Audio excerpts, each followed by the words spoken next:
Amarako hiru sekuoiak ziurrenik auzoko bizilagunik zaharrenak ditugu. Orain dela hilabete da botak egongo lirateke, Hezkuntza Sailak institutuaren berreraikitzearekin hala egitea erabaki zuelako.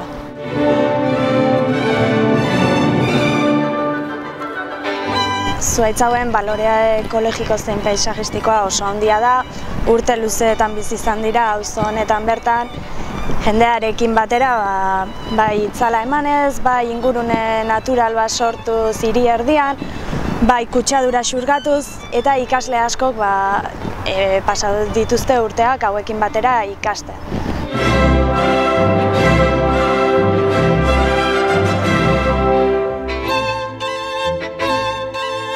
Zuhaitz hauek auzoaren lagun izan dira urte luzeetan zehar, auzoarekin batera bizi izan dira eta orain guri dagokigu beraiek zaintzea eta beraien balioa ohartzea eta beraiekin bizitzen, elkar bizitzen jarraitu nahi izatea.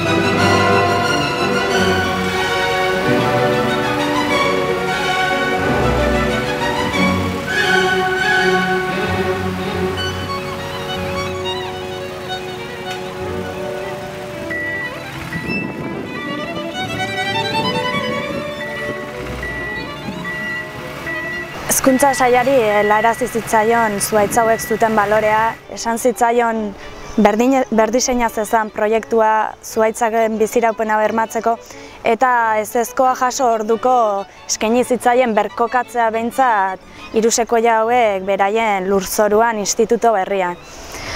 Ez duten nahi izan, institutoa inolako berdegunerik gabe diseinatu behar dute eta guri horrek kezka handia sortzen digu. Bereziki gazteek denbora luzez emango dutelako instituto barruan eta horretaz haratago eredu emateko momentua iruditzen zitzaigulako, naturarekiko ardura erakusteko momentua eta Hezkuntza Sailak dauke horretan benetako ardura.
Oso pozik gaude, sekuoiak amaran bizitzen jarraituko dutelako, auzokideekin betzitzen eta auzoari arnasa ematen.